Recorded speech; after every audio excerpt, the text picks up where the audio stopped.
Uso racional de los medicamentos controlados. Bueno, primero hay que saber cuáles son los medicamentos controlados. Hay muchos. Doctor Gaspar da Costa, buenos días, bienvenido. Buenos días a todos y a todas. Definitivamente esa es la primera pregunta que debemos contestar. ¿Cuáles son los medicamentos controlados? Todos los medicamentos de hecho se controlan. Sin embargo, hay un subgrupo que por las características de los mismos tienen un control especial. Los opioides que requieren una receta oficial, especial, con papel sellado, copia química, esos son los familiares de la morfina. Las benzodiazepinas, que son muy usadas para la ansiedad, los barbitúricos para la epilepsia, algunos estimulantes que se usan en niños y algunos medicamentos para dormir, también son controlados y se usan una receta ordinaria. ¿Qué diferencia hay entre esos medicamentos y los otros? Que para esos medicamentos, los farmacéuticos son muy cuidadosos en ver que la receta cumpla con lo que dice la ley. En Panamá tenemos una nueva ley que se hizo en el 2016 con la intención de mejorar el acceso y disponibilidad de medicamentos para fines médicos. Lamentablemente, con la pandemia, por ejemplo, ha aumentado la ansiedad de la población y ha aumentado el uso de benzodiazepinas y no siempre se utilizan de manera racional. Entonces, la idea de nosotros en esta semana es que vamos a hacer una campaña en redes sociales para mandar mensajes clave para que el paciente sepa cuáles son sus derechos. A mí no me pueden negar una receta si la fecha está entre los 5 días al momento que la voy a buscar. A mí no me pueden rechazar una receta porque la firma del médico esté en una tinta y el texto esté impreso. A mí no me pueden rechazar una receta porque el médico no haya puesto, ¿qué te digo yo?, su sello, aunque si pone su código y su registro. La ley tiene detalles que muchas veces los farmacéuticos, por el temor a las sanciones que tiene la ley para la dispensación no adecuada de medicamentos, restringen el acceso a los pacientes. Y también nosotros como pacientes debemos saber usar el medicamento en la dosis adecuada y como el médico dice y por el tiempo que el médico dice. Si la receta cumple con todos esos requisitos que usted menciona, o de repente si le hace falta algo, pero que tiene lo otro que indica que sí, fue un medicamento que le recomendó o le recetó el médico a la persona, el farmacéutico no puede negarle el medicamento al paciente. Bueno, la ley 1 de medicamentos le permite a cualquier farmacéutico, ante cualquier duda, negarse a dispensar un medicamento. Lo que la ley 14 contempla, que es la de sustancia controlada, es que el farmacéutico debiera, y también lo dice la ley 1, de hecho, debiera llamar al médico para aclarar cualquier duda. Porque lo que no se quiere es que pase, en estos días atrás me acuerdo un Twitter de Saint Jorgen, quejándose que él hizo como médico pediatra una receta de una benzodiazepina a un adulto y el farmacéutico no se la quiso dispensar, cuando eso la ley no lo contempla. O sea, lo que se quiere en esta semana es que los usuarios sepamos nuestros derechos básicos. Obviamente no vamos a aprendernos una ley que tiene más de 100 artículos, pero por lo menos conceptos básicos y por eso decidimos utilizar las redes sociales para divulgar que la receta tiene una duración de 5 días. O sea, si la fecha de la receta es 3 de mayo, esa receta se puede dispensar en los siguientes 5 días.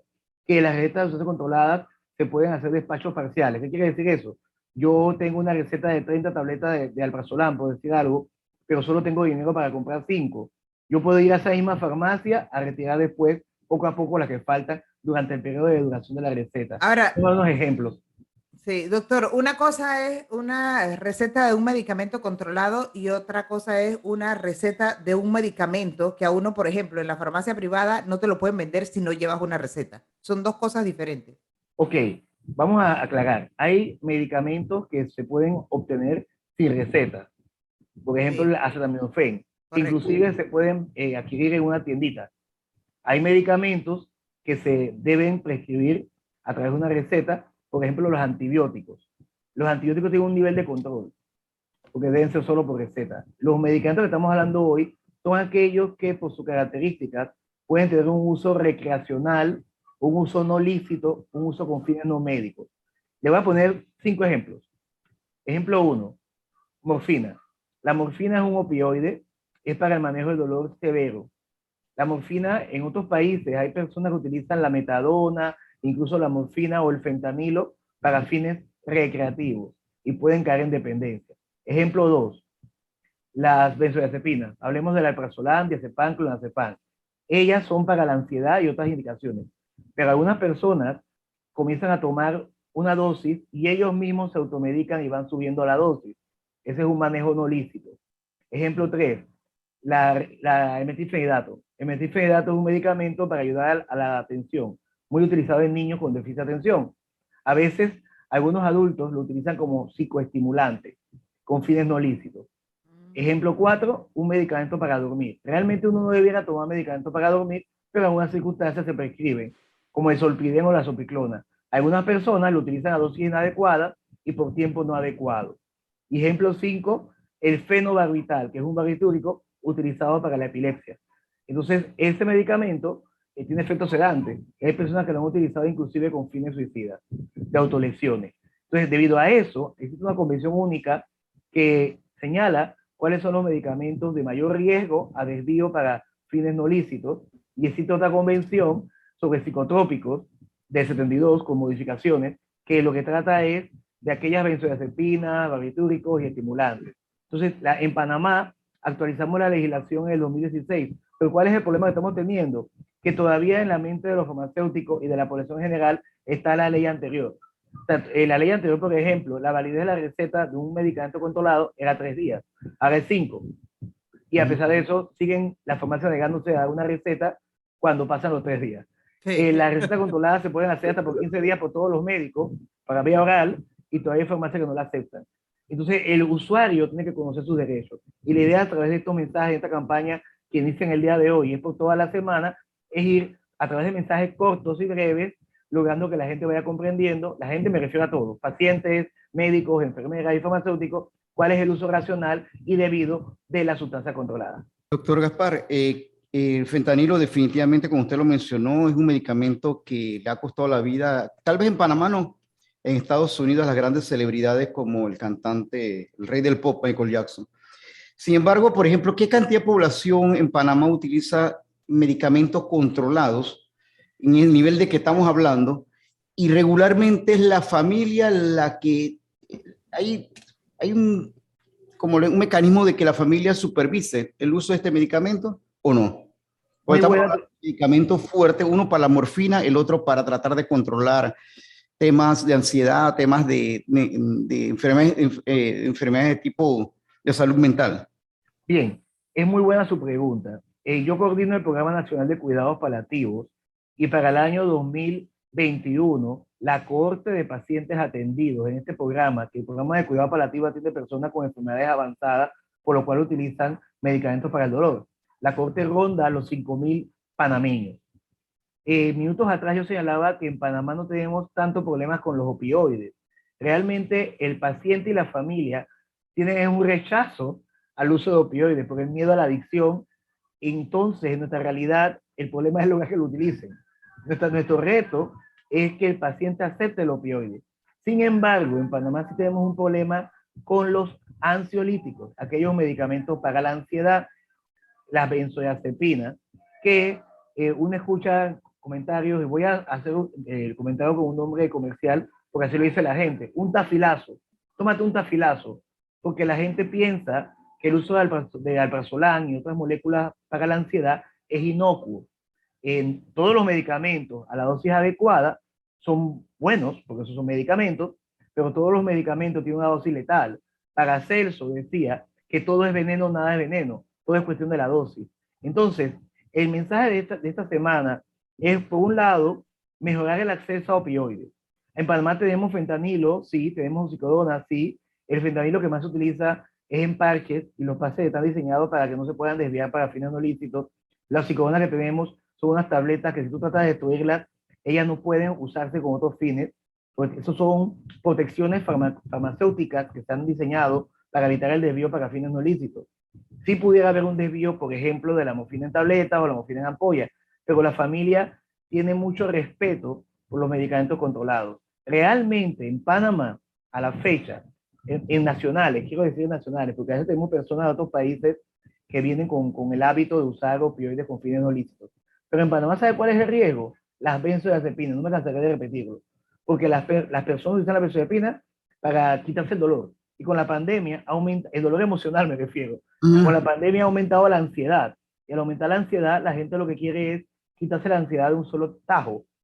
El otro tema es el uso del fenobarbital. El fenobarbital se usa para la epilepsia, Ujú. pero a veces los familiares del paciente que usa el medicamento, casi nunca el paciente, utilizan ese fenobarbital para fines de autolesionarse, porque saben que un medicamento, por ejemplo, Marilyn Monroe, si mal no recuerdo, ella se suicida con barbitúricos, Ajá. familia de fenobarbital. Entonces hay una tendencia a pensar en el fenobarbital con ese fin. Y el tercer riesgo de desvío muy importante es el de los psicoestimulantes que se usan en niños, como el metilfenidato, que se parecen a las anfetaminas.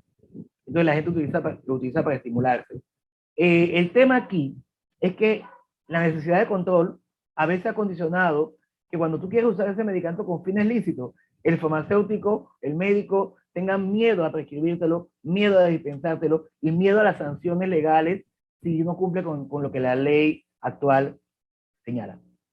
Doctor Gaspar, la otra pregunta Una- sería un poco en relación a los opioides que usted menciona para tratar. Me imagino que estos son los medicamentos que se utilizan para controlar los dolores productos del cáncer. Eh, Hay pacientes que, pese a toda la medicación, siguen sufriendo dolores. Ahora, con la aprobación, aunque todavía falta toda la regulación del tema de la utilización del aceite de... Cannabidiol. Exactamente. ¿Ha habido alguna posibilidad, alguna ventaja de que estos pacientes, por ejemplo, tengan menos dolor, tengan una vida dentro del periodo de vida que van a tener más digno? Sería la respuesta, pregunta. Durante este momento, el ministro de Salud se ha abocado a la reglamentación de la ley 242 con el tema de los derivados de cannabis, del THC, de la marihuana. Pero recordemos que la marihuana tiene diferentes componentes. Está el tetrahidrocannabidiol, que es el que produce el efecto psicoactivo, el efecto de cambio de estado de ánimo, el efecto que puede llevar a un uso no racional. También está el cannabidiol, que se ha demostrado que es útil para ciertas condiciones como la epilepsia de difícil manejo, y obviamente, como usted señala, se han estudiado otros efectos de la marihuana que son hasta ancestrales. En Panamá hemos usado el té de marihuana en el pasado para problemas de vómitos, de apetito, de dolor, pero realmente yo soy paliativista, yo soy médico psiquiatra, saludista y paliativista, con más de 20 años de ejercicio en el área y coordinando programas de cuidado paliativo. Realmente en Panamá tenemos un armamental bastante bueno y bastante amplio para el manejo de los diferentes tipos de dolor, tanto el dolor por cáncer, como habla usted, como el dolor neuropático, como el dolor somático, y realmente los derivados de la marihuana que entren al país nos preocupa como saludistas que deben entrar con registro sanitario. Nosotros no sugerimos, aquí estoy hablando a título personal, el uso de fórmulas magistrales. O sea, que yo tenga una planta de cannabis y tome las hojas y haga un elixir con eso o un aceite con eso. ¿Por qué lo digo? Porque la aprobación de la ley 242 ha llevado a las personas a pensar que los derivados del cannabis son inocuos. Y como decía minutos atrás, para Celso decía, todo es veneno, nada es veneno, solo es cuestión de la dosis. O sea, ¿y qué quiero decir con esto? Y enfatizar, es importante saber qué es lo que uno está consumiendo. Hay aceite de cannabidiol que viene de otros países, que ya está circulando en el mercado, aunque la ley no esté aclarándolo, aunque no tenga registro, que no esté reglamentada la ley, y no sabemos qué es lo que estamos consumiendo. En Estados Unidos la FDA hace un estudio de más o menos 15 moléculas que decían tener cannabidiol, y de las 15, 13 a 14 tenían otras cosas que no eran cannabidiol. Claro, fue un estudio puntual, no quiero decir que sea siempre, pero el riesgo que corremos es que no debemos consumir medicamentos que no tengan registro sanitario. Es válido para el cannabis y para todo. Yo sé, sí, dígame. Sí, casualmente hablando del cannabis medicinal, la entrevista que sigue va a ser de ese tema, porque después de sancionada la ley por parte del presidente Cortizo, resulta que se han demorado mucho con ese tema de la reglamentación y mientras tanto la gente que utiliza esos medicamentos está padeciendo, algunos porque no tienen cómo adquirirlos, otros porque tienen que seguir contrabandeándolos, es decir, trayéndolos de afuera para poder sentirse mejor. ¿Usted sabe qué es lo que ha pasado que la reglamentación ha tardado tanto? Sí, lo que sucede es que si usted lee la ley tiene muchas áreas que quedaron para la reglamentación. Cuando una ley es tan amplia, implica que haya mucho consenso para la reglamentación y eso a veces demora casi tanto como la confección de la ley. porque tenemos que hablar, imagínense, la ley habla de un programa, habla de un consejo, habla de una serie de entidades que son intersectoriales, inclusive incluye Comercio e Industria, Ministerio de Sanidad, Ministerio de Salud, entonces tenemos que sentarnos todos a poder coordinar. La Dirección General de Salud Pública y la Dirección Nacional de Farmacia y Droga están de manera ingente haciendo esfuerzos para sacar esa reglamentación lo antes posible, pero no queremos hacer algo al apuro por la presión de los usuarios. Sabemos que es importante, sabemos que es la necesidad, sabemos que hay un pequeño grupo de pacientes, porque si somos honestos, el grupo de pacientes que solo responde a medicamentos derivados de cannabis, como el cannabidiol en aceite que mencionaba el compañero Jorge Luis, no es muy grande por estadística. De hecho, son enfermedades llamadas raras, porque no son muy frecuentes. O sea, cada dolor, cada paciente es importante, estamos de acuerdo. Y el Ministerio de Salud cuenta, inclusive ante la ley 242, con mecanismos para traer medicamentos en casos de situación humanitaria. Lamentablemente, tengo que ser honesto, los mecanismos son suficientemente rápidos y por eso las personas traen los medicamentos por otros caminos, en el equipaje de mano, por courier, que es ilegal de hecho, pero lo logran hacer. Es un problema de garantizar la seguridad, que es nuestra responsabilidad como Ministerio de Salud, y garantizar el acceso, que también es nuestra responsabilidad como Ministerio de Salud. Doctor Dacosta, finalmente, Por mi parte, una última pregunta. finalmente una verificación que quiero hacer saliéndome de este tema radicalmente. En Panamá se han dado casos, y no uno, entiendo que varios, y voy a hablar no sé si eso tiene categoría de medicamento, no lo sé. Jóvenes que sin necesidad están comprando estas pastillas tipo Viagra, tipo Cialis, de este tipo de pastillas para su práctica de sexo. Y eso les trae como consecuencia, porque como no las necesitan, una situación que creo que le llaman priapismo. La pregunta es, este tipo de pastillas, que se sabe que si un joven la toma, le genera estos problemas, ¿no deberá también ser regulada su venta? Mire, es muy interesante su pregunta. Nos pasó, ¿sabe con qué nos pasó eso? Con el Citotec. El Citotec es un medicamento que no fue pensado para provocar abortos, pero es muy utilizado porque si tú lo aplicas directamente en el cuello uterino de una mujer embarazada, el cuello uterino se abre y se produce un aborto. Por esa razón, la Dirección Nacional de Farmacia y Droga hace muchos años incluyó al Citotec, digo el nombre comercial para fines didácticos, en la lista de medicamentos controlados. La decisión de la inclusión o no de un medicamento como controlado es potestad de cada país. En el caso de los medicamentos para la disfunción eréctil, con el advenimiento de los mismos, nos hemos dado cuenta que tienen otros usos. Por ejemplo, la sildenafilo se utiliza para la hipertensión pulmonar. Y también sabemos que para problemas cardíacos, ¿cómo le explico? Para mejorar el rendimiento cardíaco, se utiliza también el sildenafilo y otras moléculas, tadalafilo y moléculas similares. Ahora la pregunta es, ¿cómo podemos lograr un uso racional de los medicamentos? ¿Será que todos los medicamentos deberemos ponerlos con controles como las benzodiazepinas, barbitúricos, psicoestimulantes y opioides? ¿Será que para poder conseguir yo un antibiótico? Porque antes, no sé si ustedes recuerdan, antes las personas utilizaban antibióticos, iban a la farmacia sin receta y tuvimos que poner más estricta la norma porque había una resistencia antibiótica. Con el tema de la molécula que usted plantea, para la difusión eréctil, se está usando para fines recreativos, pero igual sucede, por ejemplo, con algunos medicamentos para el dolor neuropático, como la gabapentina. Dependiendo del perfil de uso, uno tiene que ir aumentando los controles. Mi opinión, aquí hablo como mi opinión personal, es que debiéramos trabajarlo como se trabajan los antibióticos, con receta. En este momento no es así. En este momento tú vas a la farmacia y tú dices, quiero una pastilla azul, para no decir ningún nombre, y te la van a dar. El tema, por eso que los países hicieron la Convención Única, se eligió un grupo de medicamentos de mayor riesgo de desvío para uso no racional y se pusieron controles mucho más estrictos. Yo se lo puedo explicar así, hay 4 niveles de control. el nivel de medicamento que se consigue sin receta, nivel 1. El nivel 2, que es el medicamento que se consigue con una receta ordinaria sin muchos contratiempos. Ejemplo, antibióticos. El nivel 3, el medicamento que se obtiene con una receta tipo ansiolíticos, que requiere la receta que tú firmes atrás, tu cédula, te miran.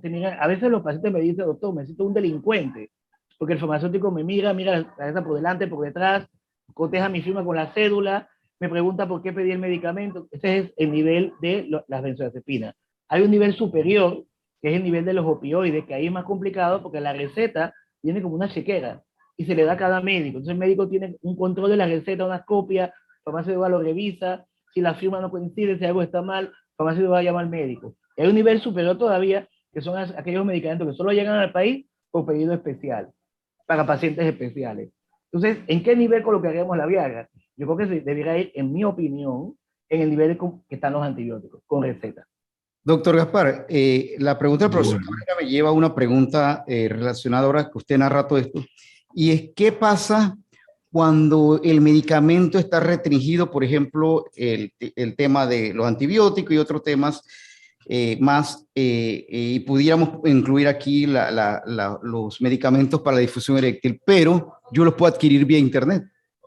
Bueno, en el caso, entiendo la pregunta, en el caso de las sustancias controladas, volvemos a explicar, controladas son benzodiazepinas, opioides, psicoestimulantes, barbitúricos y algunos medicamentos para el sueño. La ley expresamente dice que no se pueden traer por courier. No se pueden traer a través de internet, ni por Amazon, o cualquiera de los otros corredores que tú puedes traer de afuera. ¿Cuál es el tema? Cuando esos medicamentos tú los pides y llegan a aduana, en aduana ellos tienen que hacer la disquisición. Si es un medicamento, por ejemplo, un cosmético, que no es medicamento, es un cosmético, ellos utilizan la ley que habla de los cosméticos, que es la ley 1 y otra ley. Si es un medicamento tipo antibiótico, utilizan lo que la ley 1 dice. Y si es un medicamento que ellos determinan que es una sustancia controlada, utilizan lo que dice la legislación sustancia controlada. ¿Qué puedo traer yo fuera del país que dice la ley? Ejemplo, si yo voy a viajar y yo tengo un tratamiento para el dolor, para la ansiedad, psicoestimulante, hay algo que se llama reglamento de viajeros. Y yo puedo llevarme la cantidad de medicamentos que yo voy a utilizar por un mes. Si los medicamentos que voy a utilizar es para 3 meses, a veces uno viaja a un país muy estricto con sus duraciones de medicamentos y uno quiere llevarse los medicamentos para 3 meses. Uno tiene que asignar un formulario que debe ser validado por la Dirección Regional de Salud y con ese formulario y tus medicamentos tú te vas. Los que vienen de afuera, que viajan con medicamentos para ellos, deben seguir procedimientos similares que hay en cada país. El tema es que yo no puedo ir por ejemplo, a Nueva York a comprar medicamentos para mi hijo. Los medicamentos deben ser para mí. Pero ¿qué hace la persona generalmente? Como tenemos otro problema, que ustedes lo han hablado en otro programa, el precio de los medicamentos, mucha gente cuando viaja consigue prescripciones de medicamentos de todo tipo, incluyendo los controlados, para ellos, aunque sean para otra persona. Eso al final es una mala práctica, porque crea un uso no racional de medicamentos y no hay los controles debidos. Pero es una mala práctica que se asocia a los estrictos controles. Entonces hay un balance entre el control y el acceso. Y tenemos muchas barreras para el acceso, no solo para los controlados, sino para todos los medicamentos. En el caso de los controlados, se suma el miedo a la adicción, que es un miedo razonable. Dependiendo del tipo de medicamento, en Panamá tenemos un problema con la benzodiazepina, un problema no cuantificado. Yo como psiquiatra sí me he dado cuenta que me llegan pacientes que han ido a 3 médicos, cada médico le ha mandado una benzodiazepina diferente y toma las 3 benzodiazepinas a la vez. De todo esto vamos a estar hablando a través de los mensajes en redes sociales, que uno no debe tomar más de una benzodiazepina a la vez y uno debe seguir lo que los médicos dicen. La pregunta que usted me hace específica sobre los courier, realmente yo no recomiendo como saludista a nadie buscar medicamentos por courier. Es un riesgo. Todo medicamento debe tener un registro sanitario del país de nosotros, de Panamá. Bueno, pero es que cuando uno está enfermo, uno quiere que lo curen. Entonces, sí, lo entiendo. como la burocracia en Panamá es asfixiante y es lenta, el que está enfermo no está para esperar ¿cómo es que es? Un registro sanitario. Y el absurdo de Panamá, que el medicamento X tiene registro sanitario, vence el registro, lo traen de nuevo, igualito, no ha cambiado en nada y hay que hacerle trámite de registro sanitario nuevo, aunque no haya cambiado nada. son absurdos que tiene la burocracia estatal, pero que cuando, doctor, y usted es médico, no, yo no soy paciente, yo no soy médico.